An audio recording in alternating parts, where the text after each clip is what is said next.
Hi, it's Tinsley. I want to chat briefly about something that was on my mind when it comes to giving dating advice or relationship advice in today's world.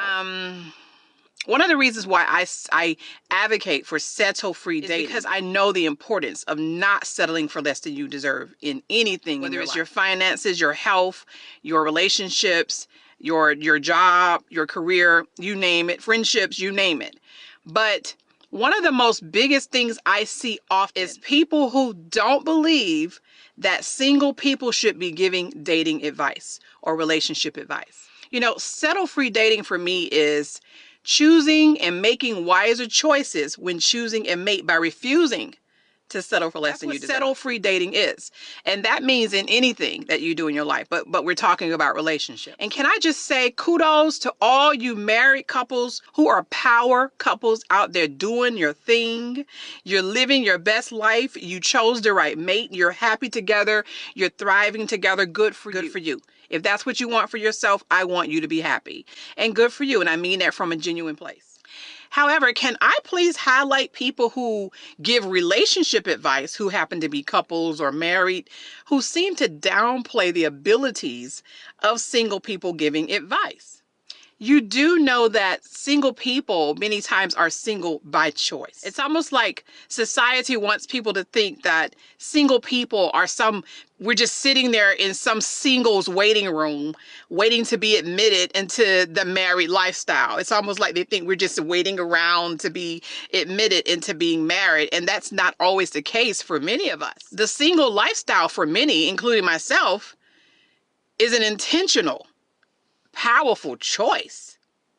I mean, think about what we've been dealing with over the years. But just in today's economy, in this country, with everything that's going on, do you think I care about my relationship status? As a single, I care more about the quality of my relationship quality. And that's one of the things I advocate for as a single woman giving dating and relationship advice. The amount of shade I've received over the years, the amount of low-key, comments being made, like, are you licensed? Do you have a credential? Are you married? Why are you single? How do you know? I mean, come on, for real. There's so many singles who are just thriving. And they're happily single by choice. They're okay with waiting for the right one. They're okay with not rushing into that thing, no matter how much or how long it takes. You do know that, right? There's a big difference between me and you. A lot of us are not just sitting here waiting.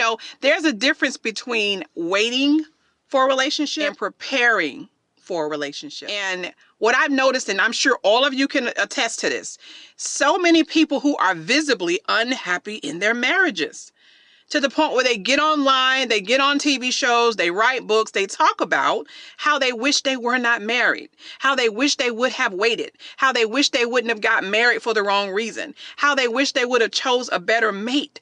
That is what it's all about. Sure. Once again, as I started this video off saying, there's a lot of happily married people, and I'm happy for you. Bow down. Good for you. However, there's a lot of unhappily married people who rushed into it, and I don't need a piece of paper or credential or anything. I don't need a credential to see or recognize an unhealthy, toxic relationship. I don't think anybody needs a credential or any type of training to see that. It's all about just life choices. So instead of downplaying the ability of single people being able to give dating advice, you might want to consider the differences between the kind of advice that we give. In addition to that, the fact that we're not in relationships many times by choice. By choice. It's not that we're sitting somewhere in a waiting area waiting to be picked out by somebody. No, we are deciding when we want to be in a relationship and who we want to be in that relationship with. Dating is healthy. Dating is healthy. It's okay to date for a while, and if it doesn't turn into anything long term, what did you lose? But what's not healthy is dating and then rushing it and then later realizing that that was not the best choice for you. And then you're stuck, married to someone you're not happy with. I don't know why the lighting on my phone suddenly just went like crazy, like, what is it changed in the middle of the video. I'm like, what's up with that? I just want y'all to know it's not anything personal. One day, if I choose to be married and the right one comes along and we're both aligned with each other's destination in life and we somehow make it to marriage, good for me. But if not, I'm still not going to ever stop advocating. I'm not going to ever stop advocating for anyone to stop rushing into relationships just so they can say they got them somebody. To stop settling for less than they deserve just so they can say they're in a relationship. At least they're not some poor lowly soul waiting to be admitted into the lifestyle of marriage. Marriage is good. It's fun, I'm sure. There's a lot of people out there that are thriving in marriage. Good for you. That could happen to a lot of people. But look, it's not a death sentence being single. It's not the end of the world being single. A lot of my biggest accomplishments in my life have came while I've been single. And we've got to stop viewing relationships or being married as the ultimate goal. The ultimate goal should be happiness, freedom, right? Right. Okay.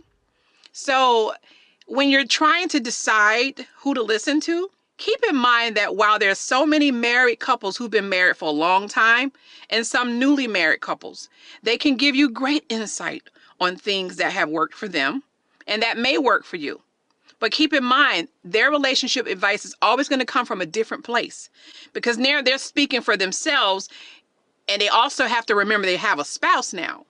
So they're going to always be compromising, always be picking for both sides. And that's important. That's a very important point of view because they're married now.